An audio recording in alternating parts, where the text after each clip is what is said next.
Okay, welcome back to another episode of Over the Shoulder.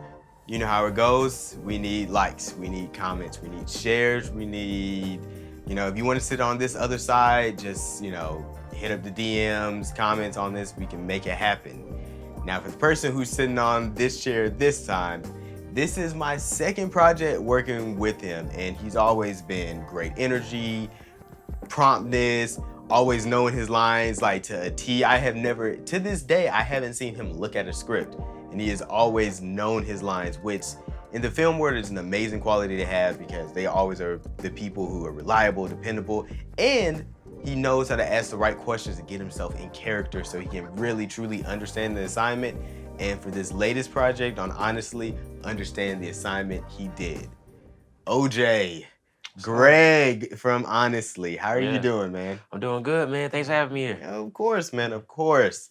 So this is the second project rocking. So, I shot you not a text. I shot you a DM saying, hey, I had a role I wanted you to audition for.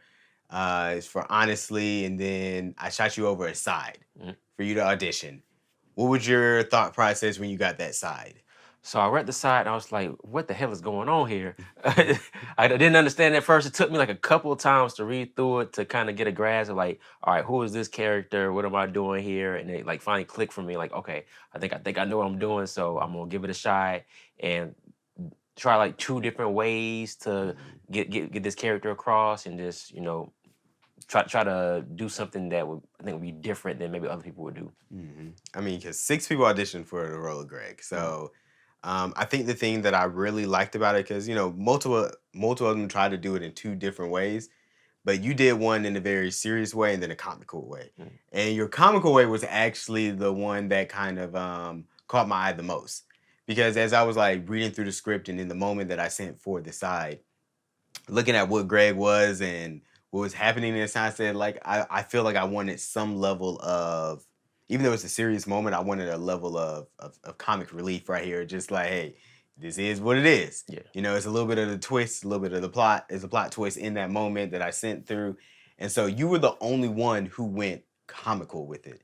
Everyone tried to, they went super dramatic, dark, trying to be like this fearsome beast. And then I was like, I think the comic one, I was like, I like that one most. And then when I compared your dramatic one to everyone else's dramatic one, it felt like you understood the character more. With just having just a 1 page situation, it felt like you understood that character more. So I was like, I rock with OJ. We've done the script before. We've done a shooting scene before. That was Entanglement. I was like, he did amazing. I was like, he got this.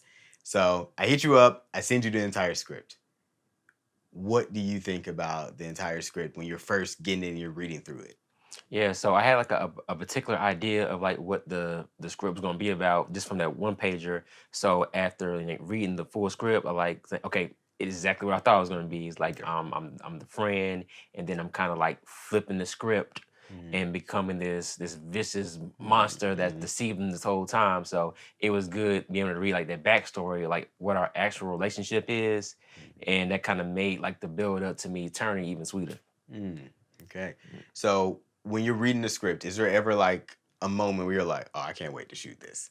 Like, was there any of those? Oh yeah, it was definitely it was the turn, the flip, like The flip. the part where I read the sides. 'Cause I thought that was like a great part right there, where like I'm transitioning, like so my character is one way throughout this whole film, and now I'm flipping it and becoming somebody completely different, and just wanting to be able to get that across on the screen.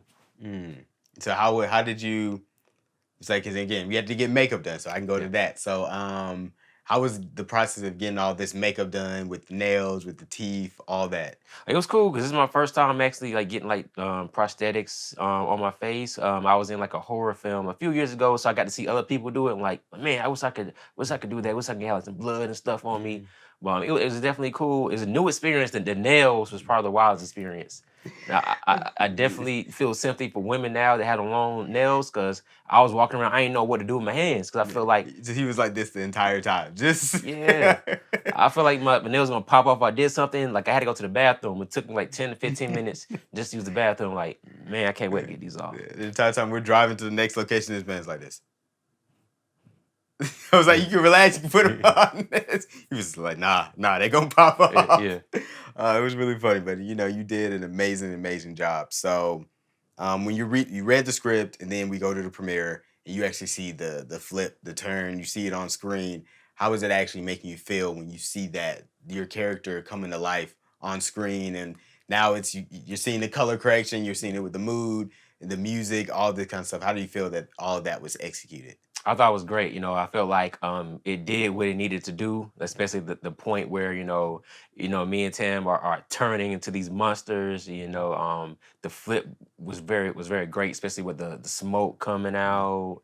I loved it, especially the colors. Everything came through beautifully. Came good, and you did such an amazing job. So one of the things that I really enjoyed about working with this project with you in particular was I set aside like time for us to have conversation, director to actor and stuff like that. And the questions that you came with like were really good. So like the first thing was like, okay, what kind of monster am I? And you just literally came with like, I'm thinking Jeepers Creepers, I'm keeping this and that. And I loved that level of the detail of like, because I didn't necessarily want to just be like, hey, I knew I had a idea of what kind of monster, but I knew I wanted like everyone to be able to breathe and put their little spin on it. So the Jeepers Creepers, I was like, exactly, because I had told Tamara like more drug addict, think like fiending for this, but that was Jeepers Creepers just on the scary. Jeepers Creepers was a drug addict for human body parts. Fear. Yeah, fear. So when I also asked you to make a one pager, so when you're making a one pager, like dive down into me the thought process as an actor of like what you're thinking about, how you're building this character up to actually be something bigger than on page. So with that, like, so I'm also a writer myself. So I did actually not know that. yeah. Yeah. Okay. Yeah, Wow. yeah, write short films and everything. So that helps with my character development when I'm writing as well. So I'll always like write these, one page background stories for all my characters, even if like it's something I'm never gonna show to the actors. It is something I have for myself, so that way I know the voice of like the characters that I'm writing. So I'm pretty good about that, coming up with these different backstories for different characters to kind of see how they're going to interact with each other. So when I did that for this character, kind of got in the same type of mindset, like how am I going to communicate with my friends? So what type of person am I communicating this way? Like what's my motivations? Like do I really like this person? Am I like being deceitful? So just kind of like playing with that to kind of build this like backstory on this person to be able to give me like a better portrayal. Wow. What kind of stuff do you like to write? So I kind of like have like different varieties. So like I'll say mostly probably rom-coms, but lately I've done like a lot of psychological thrillers. So this like right in the lane Okay. of what I've done. It's like back in September I had a screening for my two latest short films, both like psychological thrillers. So Nice. I was already in that mindset, that like that creepy villainous mindset. So it was a natural flow to this. Okay, so it's just a line. That's dope. I definitely if you ever send me links or anything, I would definitely like to. I didn't know you actually wrote. I've seen like you acting and other stuff. I've never seen anything that you actually have like written before. Yeah. So I would love yeah. to. I would love to support in any way I can, man. What's up? That's dope. Okay, so a big thing. Okay, so now I'm asking this question. So I'm directing you. I'm leading you. What did you think of me as the director portion of it, and how did I do? I think you did a great job. I didn't have to ask any questions because you already answered questions before I even asked them. So you say you're gonna do this, then you're gonna do this. I kind of like saw in your face that had like a kind of vision how you wanted everything to be. I saw you kind of processing everything because I feel like I do that myself when I'm on films. Kind of like I'm thinking, I'm looking at things. All right, this person gonna do this person needs to do that. So I kind of saw you working that in your mind. So like I'm gonna do his thing. I ain't gonna disturb him. I was let him tell me what to do, and I was gonna do it. Hey, I appreciate that because I like, especially like I always tell people that as a director you plan and you do all this stuff and you have all the meetings, but when you get on the actual set on the actual day and people are actually in their actual wardrobe, other things just start happening and ideas start happening. Then I like on my sets to have a level of, I call it breath, where other people can feel free to put their creative process in to be like, hey, I think it would be better if we shoot this scene this way. And I'm like, okay, tell me why. And so having that level of people being able to put that creative input, then it also creates more questions like that I have to be able to think about, okay, is there anything in this scene? Like, one of those scenes was definitely we were gonna do them all outdoors. And then it was like, but it was a cold day, and so our producer was like, "Hey, is it possible for us to, how the producer was like, can we do this scene indoors?" So then for me, I have to think about it from a story perspective. Okay, like what is the purpose of doing outdoors? And I was thinking, well, I only really wrote this scene to be outdoors because I wanted to shoot it all right now. But it's cold as hell. Let's go inside. Yeah. So we're about to go to a location, do inside. We can find a room, this and that. And we made that happen, and it was really dope. I'm thinking about all of those things because for me, it always the story is the biggest thing. Mhm. Like I'll make a change as long as it either doesn't change the story or it adds value to the story. Yeah. Either one, definitely, if it adds value to the story, I'm automatically going to do it, no matter what my vision was immediately, because I always put story first. Yeah. Definitely moving inside was a great choice because I was shivering out there. It was, I mean, the coldest day of this Yeah, year. it couldn't be a day like today where it's like nice and warm, but no. We've had like one cold day since then, and I was just like, the day, like, because it was funny because we shot that on a Monday.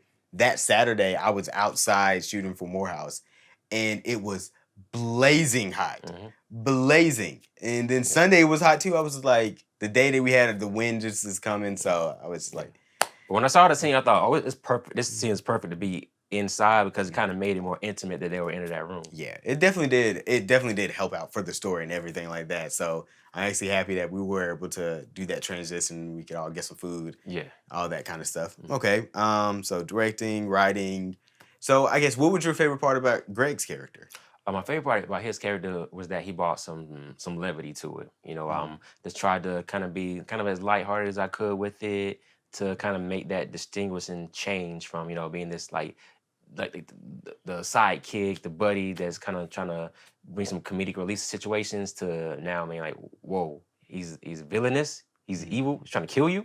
Like you never see it coming. Because even I could tell during the premiere, like when I started changing, the audience reacted like, Oh oh yeah, because they yeah, thought that you about to come help out, and it's yeah. like, nah, he Like either I was gonna help out or get killed. 'Cause Yeah, usually that's the type of guy that gets killed. in killed. the Yeah, movies. and I try to, like, for me, even like, I try to have every character be dynamic. Like I know that sometimes can be hard, and it can sometimes create, a lot happening, but I always try to have, like, if a character starts out this way, they're gonna end kind of in a completely opposite way.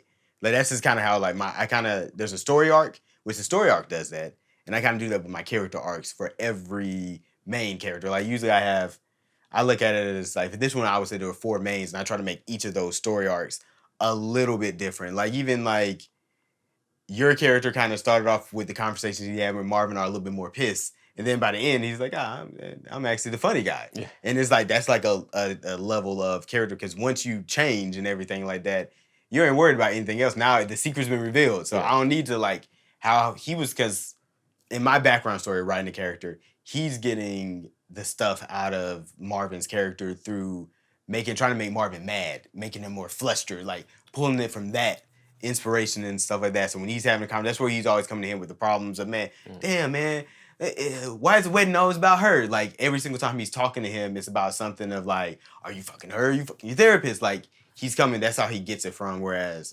Tamara's character is always more so about the art, the music, and stuff like that. And so it's a different way that they're preying on Marvin's character. Yeah. So like that was always like really big for me at the end, because then Tamara, then it ain't nothing about art. It's it's just man, she did her thing. She did her thing. I was like, man, let me take a step back, and Tamara, you a little scary over here.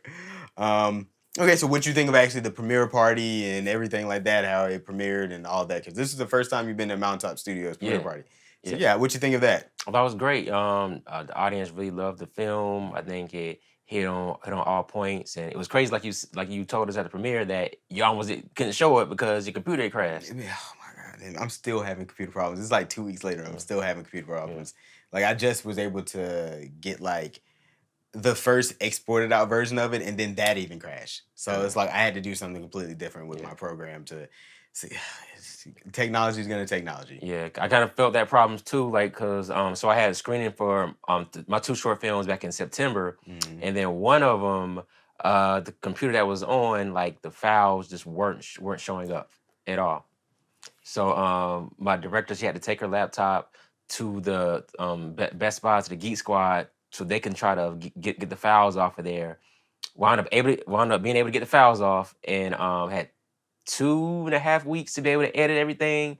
to get it ready for the premiere, and luckily our editor was able to piece everything together perfectly. So I know how that can be. Like, you think you got a big problem and everything comes together at the last Last minute. minute, yeah. Like, Yeah, I mean, it just, I don't know, this is probably like my seventh now premiere, and this has always been something. Like, my last premiere, I showed 3 of my short films, and the first 2 of them went off without a hitch.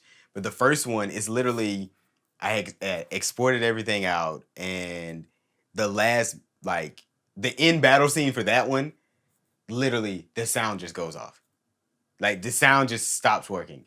And it's like, to this day, I don't know why it stopped working, but I literally had to just take it back and play like a previous version because it didn't change from another version I had it exported out. So I just played that, and I was just like, why did the sound stop working? I still don't know yeah. why the sound stopped working. I'm just like, that's just kind of comes with like having a premiere and just doing it. It's just, it's gonna be because that file to this day, the one sound, it plays perfectly now. Yeah. You know, guy got to throw some type of wrench in there, see how you gonna react to it. Yeah, and he was the wrenches, hammers, all this Yeah. kind of stuff. I'm happy that you enjoyed it and everything like that. How did you think about the film coming together? Like when you were watching it for the first time as well? But I thought like everything was like executed greatly. Like some of the scenes are like, man, I wonder how this is gonna come across on screen. Like the intro with the shadows and the walking up, like, and when I saw it, I was like, whoa, this is dope. Yeah. Yeah. That's it was a lot of feedback. People was like, I don't get how this. I said, don't worry about it. Yeah. I got it. I knew how I wanted it. That scene was actually inspired by I walk to my gym when I go work out every single day. And a lot of times it would be like, 6 or 7 o'clock when I'm walking. And so like the street lights would be coming on. And on the street, there's this I had one light that was just blinking. And it literally, like, when I'll be walking, it'll be blinking behind me, and it's like I could see my long shadow in front of me, and I was like, "This is some creepy shit." Yeah. I kind of like this, and so I was like, I kind of wanted that, and so that kind of inspired like my opening scene for this film. Like, this look good on camera. Yeah, I was like, this looked great on camera Yeah. and stuff like that, and then I knew what I was writing honestly at the time. I was like, for me, the opening and the ending is always, the most important parts. The opening is if I'm gonna hook the audience. The ending is if the audience is gonna go back talking about it. The middle is important too, but it's like those are like I focus majority of my time on that.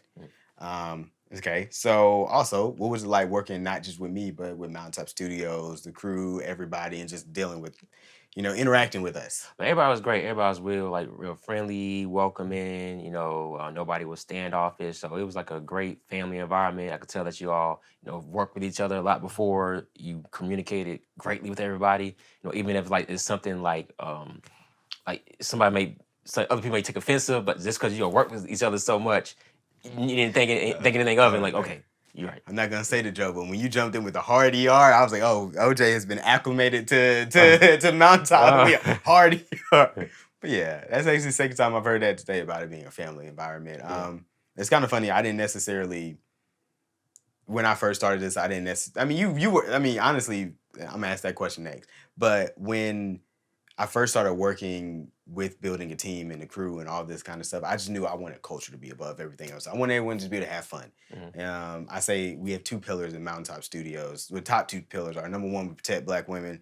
Second one is we are a safe space for Black men. I feel like that's like 2 of the things because I want us to be able to come through and just, I don't want the women to have to worry about, not being protected and not being able to, stand on who they are. And I don't want Black men to worry about being vulnerable and that being seen as soft. I'm really big on those kind of 2 things.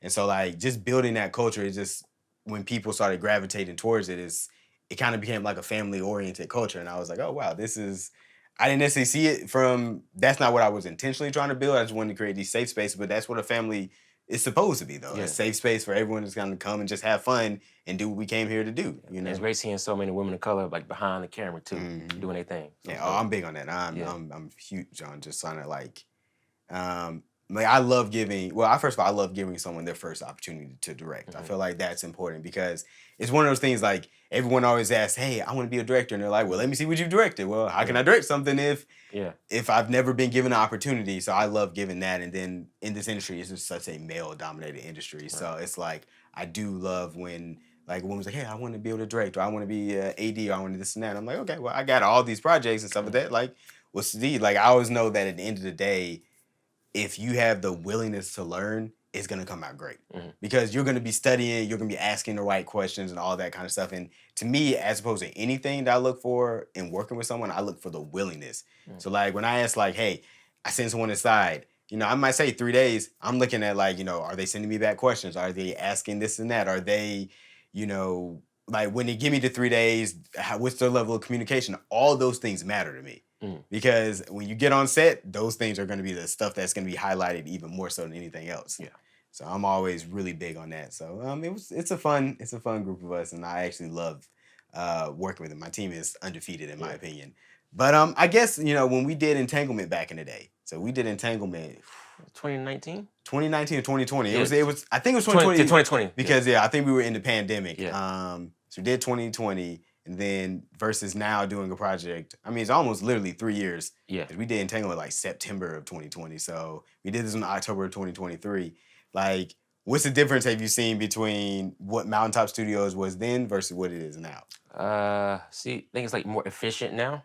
I can see that because like with time, everything's like a lot more prompts now. Yeah. we had that like 2 hour wait period or something last time. Our leading Yeah. actress was like, "Yeah, I'll be here 2 hours late." Okay, great. You could have told us that maybe 2 days before. We could have pushed it back, but not. That wrench, right? You gotta have that wrench.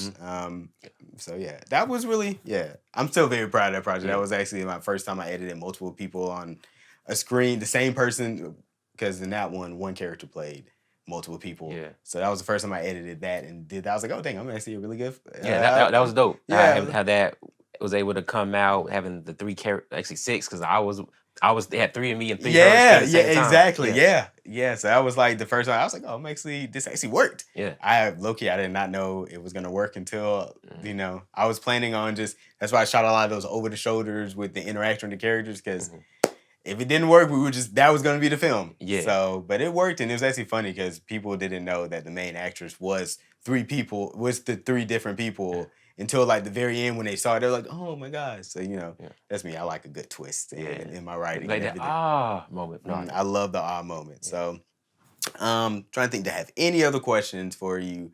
Let me ask you this. So it doesn't have to be related to Greg, but did you have a favorite part in the movie? Favorite part in the movie.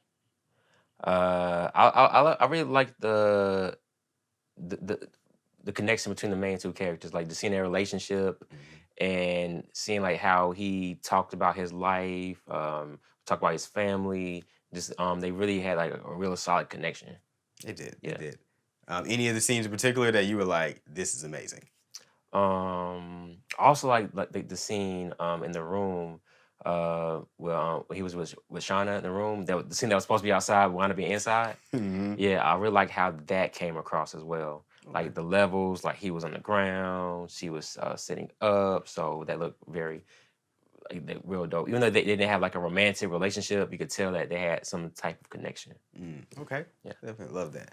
Okay, well, anything else you want to say to the audience or anything before we get out of here for today? No, I just say thank again for having me here. Make sure y'all check out the film. It's very dope. Y'all gonna love it. I hope y'all love it. Watching it more than I love acting behind the scenes and being able to spend time with everybody and get to develop relationships. Hey, OJ, you were dope. You came and showed up and showed out for the project. I appreciate you so much lending your talent, your energy, and just everything you did on the set. It just spoke volumes to who you are as an actor, who you are as a man. So I appreciate you. Yeah, no problem. And to the audience, man, you see what OJ came and you see what he's saying about how we're all doing and how Mountaintop Studios was. So hey, if you want to be sitting on this side of the sheet, shoot me a DM. Let's talk about it. Everything right now is scaling, so we're looking for writers. We're looking for people to be on crew. We're looking for more talent. So just hit us up. And as always, like, subscribe, share, comment. Let's get this word out about what's happening here in Atlanta as we continue to grow and scale. And as I always say on Over the Shoulder, that's a wrap.